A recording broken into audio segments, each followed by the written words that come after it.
आप सभी को मेरा प्रणाम, आपका स्वागत है। आज हम आचार्य कुमारिल के तुसाग्नि में प्रवेश और उनकी समाधि के बारे में बात करेंगे।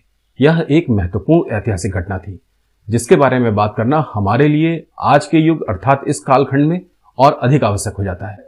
आचार्य का यह निर्णय हमारी उस मनोवृत्ति को दिखाता है जिसका परिणाम किसी राष्ट्र के विनाश के लिए उत्तरदायी हो जाता है, क्योंकि इसी प्रकार का एक निर्णय हमारे सम्राट पृथ्वीराज चौहान ने भी किया था। इसके अतिरिक्त भी अनेक घटनाक्रम हैं, किंतु भारत में हमारे इतिहास में इतने बड़े बड़े और महान उदाहरण हैं, दृष्टांत हैं, जहां पर इस प्रकार की घटनाओं का सामना सफलतापूर्वक किया गया। और यही कष्टप्रद हो जाता है कि इन सबके उपरांत भी समय समय पर हम इन घटनाओं के कारण संकट में पड़ जाते हैं। हमारे लिए यह समझना इसलिए भी आवश्यक है कि यह संकट अस्तित्व के स्तर तक गंभीर हो जाता है। तो आइए विषय को आरंभ करते हैं। इस घटना के बारे में सोचकर तब और अधिक दुख होता है कि आचार्य शंकराचार्य वहां पर उपस्थित थे। उसके उपरांत भी आचार्य कुमारिल के प्राण नहीं बचाए जा सके। किसी भी दृष्टि में यह कोई धर्म नहीं था और न ही कोई महान कार्य था। यदि आचार्य शंकराचार्य की जगह हम उस स्थान पर होते तो आचार्य कुमारिल के सामने बालक रूप में ही सही, शिष्य स्वरूप में ही सही, किंतु उनसे कुछ दृष्टांतों को उनके समक्ष रखने की अनुमति अवश्य मांगते और उनसे कहते कि आचार्य आप अपनी देह का त्याग कैसे कर सकते हैं, इस पर आपका पूर्ण अधिकार नहीं है। एक सामान्य पुरुष भी ऐसा निर्णय नहीं ले सकता, क्योंकि उसकी देह पर उसके माता पिता, पत्नी अथवा संतान का भी अधिकार होता है। तो ऐसा वह उनकी अनुमति के बिना नहीं कर सकता। एक सामान्य पुरुष तो अपनी पत्नी की अनुमति के बिना संन्यास का भी निर्णय नहीं ले सकता। वैदिक धर्म में ऐसा ही विधान है।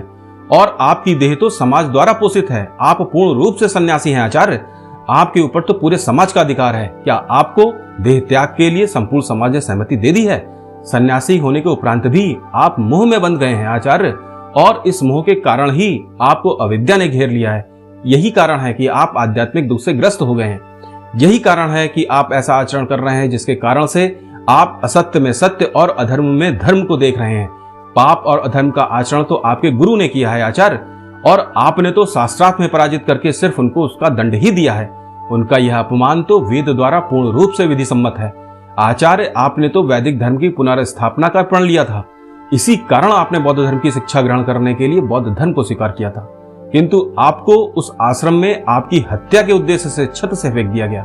यह आपका और हम सभी का सौभाग्य था कि आप जीवित बच गए, किंतु आपके गुरु ने आपके प्रति कोई उचित निर्णय नहीं लिया। उसके उपरांत ही आपने बौद्ध धर्म को छिन्न भिन्न करने का निर्णय लिया। इसके पीछे आपका उद्देश्य बौद्ध धर्म के प्रति कोई ईर्ष्या अथवा घृणा नहीं थी। उसका कारण स्वयं उन बौद्ध आचार्यों का अहंकार एवं दुष्टता थी। आपने तो किसी की हत्या का प्रयास नहीं किया आचार्य। आपने तो किसी के प्रति षड्यंत्र नहीं रचे। आपने तो केवल सत्य की ही स्थापना की है आचार्य। तो फिर यह अधर्म किस प्रकार हो सकता है? आचार्य आप संपूर्ण सत्य नहीं देख रहे हैं। आपने अपनी दृष्टि को सीमित कर लिया है। इसी कारण आप परिणामों को नहीं देख पा रहे हैं। आचार्य परिणाम ही सत्य होते हैं, और सत्य यही है कि आपकी मृत्यु उन बौद्ध आचार्यों के लिए उनकी विजय और आपकी पराजय के अतिरिक्त कुछ नहीं। आचार्य यदि हम भक्ति मार्ग को हटा दें तो ज्ञान मार्ग और कर्म मार्ग के किसी साधक के लिए भी एक आदर्श पुरुष के रूप में राम से अच्छा उदाहरण और कोई नहीं हो सकता। अब यदि आपके विचार में आपने वेद विरुद्ध जाकर अपने गुरु का अपमान किया है, जिसके कारण आप देह त्याग कर रहे हैं, तो राम ने तो वेदों के घोर विरुद्ध जाकर एक ब्राह्मण तो छोड़ दीजिए, ब्राह्मण के पूरे वंश का ही संपूर्ण विध्वंस कर दिया था। वेदों में किसी भी स्थिति और परिस्थिति में ब्राह्मण अवध्य है आचार्य। वध के स्थान पर उसके लिए घोर अपमान का विधान है, अर्थात यदि कोई ब्राह्मण अपराध करता है तो उसका सार्वजनिक रूप में घोर अपमान किया जाना चाहिए। वही उसके लिए मृत्यु तुल्य हो जाता है। ब्राह्मण अर्थात ज्ञानी पुरुष, चाहे वह किसी भी वर्ण में जन्मा हो। वेदों में स्त्री भी अवध्य है, यद्यपि राम ने आरंभ में संकोच किया था। वाल्मीकि रामायण के बालकांड सर्ग 26 श्लोक 11 एवं 12 में आप प्रमाण दे सकते हैं। मैं यहाँ सभी प्रमाण वाल्मीकि रामायण से ही दूंगा, जो सत्यता की दृष्टि से तर्क संगत है, क्योंकि वाल्मीकि और श्री राम का कालखंड एक ही है। तो यद्यपि राम ने आरंभ में संकोच किया था, किंतु गुरु विश्वामित्र के द्वारा सत्य की गंभीरता को बताए जाने पर बालकांड सर्ग 26 श्लोक नंबर 21 एवं 22, राम ने ताड़का का भी वध किया था। बालकांड सर्ग 26 श्लोक नंबर 24 एवं 25। जबकि वेदों में स्त्री के लिए घोर से घोरतम दंड उसके पति से उसका वियोग करा देना है। राम के पिता ने तो कोई अपराध नहीं किया था, किंतु उसके उपरांत भी राम ने लक्ष्मण द्वारा अपने पिता तथा माता कैकेयी को घोर कटु वचन कहने के उपरांत भी कोई दंड नहीं दिया था, बस ज्ञान देकर समझा दिया था। आप वाल्मीकि रामायण के अयोध्या कांड के पूरे सर्ग 21 को देख सकते हैं। इसके श्लोक नंबर 13 में वह अधर्मी गुरु को भी वध योग बताते हैं। पूरे सर्ग में वह माता और पिता दोनों को घोर से घोरतम कटु वचन बोलते हैं। इसके अतिरिक्त इसी अयोध्या कांड का सर्ग 23 तो पूरा का पूरा लक्ष्मण के कटु वचनों से भरा हुआ है। इसमें वह माता पिता दोनों को अधर्मी व शत्रु तक बताते हैं। इसी सर्ग के श्लोक नंबर 14 में तो वह राम से भी कहते हैं, आप ऐसे पाखंडपूर्ण धर्म का पालन क्यों कर रहे हैं। वह पूरे सर्ग में राम को भी उलाना देते रहते हैं कि वह अपने सामर्थ्य और पुरुषार्थ का प्रयोग क्यों नहीं कर रहे हैं।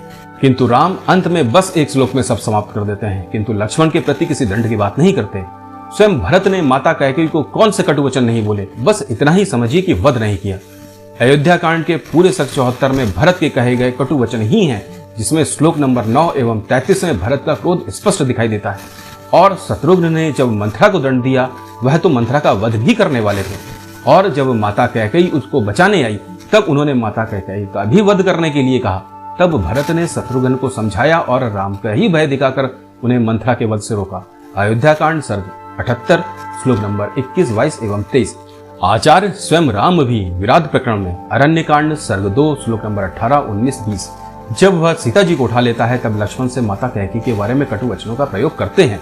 इसी जगह पर यह स्पष्ट संदेश मिलता है कि राम को सब पता था, वह माता कैकेयी के किसी भी षड्यंत्र से प्रवृत्ति से अनभिज्ञ नहीं थे। वह कहते हैं कि अब माता कैकेयी का मनोरथ पूर्ण हो गया। आचार्य यहाँ भी परिणाम ही था, जिसके आने के बाद ही राम माता कैकेयी के बारे में ऐसे वचन बोलते हैं। इसी सर्ग के श्लोक नंबर 21 में ही वह अपने दुख के बारे में भी बताते हैं। आचार्य राम ने अपने किसी भी भाई को दंड इसलिए नहीं दिया क्योंकि वह वेद के अनुसार ही दंड प्रक्रिया का अनुसरण कर रहे थे। लक्ष्मण, भरत और शत्रुघ्न सभी न्याय अनुसार ही दंड की बात कर रहे थे। यह तीनों स्वयं भी न्याय प्रक्रिया से बाहर जाकर क्रोध नहीं दिखा रहे थे, क्योंकि वेदों के अनुसार कोई भी व्यक्ति दंड से परे नहीं है और धर्म में यह अपमान करुणा की दृष्टि से किया जाता है। इसका उद्देश्य है कि अपमान का सामना करके यदि व्यक्ति ज्ञानी और संवेदनशील है तो वह अपने स्वभाव में अवश्य परिवर्तन कर लेगा और विवेक अनुसार श्रेष्ठ आचरण को धारण करेगा। यह वेदों का ही विधान है कि माता पिता, गुरु अथवा कोई भी ऐसा सम्मानित व्यक्ति जो वध योग्य न हो और किसी निम्न प्रकृति के अपराध की स्थिति में यदि कठोर दंड अथवा मृत्यु दंड अनिवार्य हो तो उस स्थिति में उसका घोर अपमान किया जाना चाहिए। और अंत में हुआ भी यही था कि माता कैकेयी ने अपने सभी पापों के लिए सभी से क्षमा मांगी थी, किंतु राम ने इन सबके उपरांत भी माता कैकेयी को दंड की कोई बात क्यों नहीं कही। इसका कारण हमें किष्किंधा कांड के सर्ग 18 श्लोक नंबर 15 में मिलता है। जब बाली वध के उपरांत बाली उनसे कुतर्क करता है तब वह उससे कहते हैं कि सज्जनों का धर्म सूक्ष्म होता है, वह परम दुर्जेय है और उसे समझना अत्यंत कठिन है। अब इसके अर्थ अत्यंत गहरे हैं और इसके बारे में हम बात जब राम का एपिसोड करेंगे उसमें करेंगे। अभी वीडियो अधिक लंबी हो जाएगी और हम विषय से भटक जाएंगे, यह हम अपने दर्शकों से कह रहे हैं। आचार्य अनेकों उदाहरण भरे पड़े हैं। अर्जुन ने भी युधिष्ठिर का मृत्युदंड के स्थान पर अपमान ही किया था और इसका मार्गदर्शन तो स्वयं कृष्ण ने किया था। महाभारत के कर्ण पर्व के अध्याय 69 में हम इसका प्रमाण देख सकते हैं। श्लोक नंबर 79 से 88 में हम इसे दृष्टांत के रूप में देख सकते हैं। इसमें उन्होंने स्पष्ट कहा है कि यदि ऐसा सम्मानित व्यक्ति जिसने सदा सम्मान पाया हो, यदि उसका अपमान कर दिया जाए तो वह उस व्यक्ति के लिए मृत्यु दंड के ही समान हो जाता है। अतः तुम युधिष्ठिर का अपमान कर दो, वह भी मृत्यु तुल्य ही होगा। आचार्य इसी पर्व में, इसी अध्याय में कृष्ण ने अर्जुन को धर्म के बारे में बताते हुए बलाक नामक व्याध एवं कौशिक ऋषि के बारे में भी बताया है, जिसमें उन्होंने उन परिस्थितियों के बारे में बताया है जिसमें किस प्रकार अधर्म दिखने वाला कार्य भी धर्म स्वरूप हो जाता है और किस प्रकार धर्म दिखने वाला कार्य भी अधर्म हो जाता है। इसी प्रकरण में कृष्ण भी कहते हैं कि धर्म का स्वरूप अत्यंत सूक्ष्म, दुर्बोध एवं दुर्जेय होता है। आचार्य, यह किस प्रकार संभव हो सकता है? इस पर कौन विश्वास कर सकता है कि आपको धर्म के इस स्वरूप का ज्ञान नहीं होगा? आचार्य स्वयं गुरु गोरखनाथ भी शिष्य होते हुए भी मोहग्रस्त एवं माया के प्रभाव में बंधे हुए गुरु मच्छिंद्रनाथ को मुक्त कराने के लिए आसाम तक गए थे। उन्होंने अपने गुरु के निर्णय को नहीं माना था, उनका विरोध किया था। इसके उपरांत भी गुरु मच्छिंद्रनाथ का आशीर्वाद उनके साथ था। आचार्य, पाप कर्म तो आपके उन बौद्ध गुरु ने किया है जिन्होंने दुर्भावना पूर्वक और घृणा पूर्वक धर्म विरुद्ध आचरण किया है। दंड के भागी तो वह स्वयं है। आचार्य, रावण वध के उपरांत राम ने भी प्रायश्चित किया था, प्राण नहीं त्यागे थे। इस दृष्टि से भी यदि आप चाहें तो प्रायश्चित कर सकते हैं। यदि आपको लगता है कि आपने पाप किया है तो आप इस देह को कष्ट दीजिए। मुक्ति का चुनाव क्यों कर रहे हैं? किंतु देह त्याग का आपको कोई अधिकार नहीं। यद्यपि मेरी दृष्टि में तो यह भी अनुचित ही है, इसका कोई प्रयोजन ही प्रतीत नहीं होता। आचार्य, मैं अंत में बस इतना ही कहूंगा कि आप पितामह भीष्म और आचार्य द्रोण की ही भांति स्वयं के माने हुए धर्म के मोह में बन गए। आचार्य, प्रकृति कहाँ किसी को क्षमा करती है? जो उसके बनाए नियमों का उल्लंघन करता है वह दंड का भागी अवश्य होता है।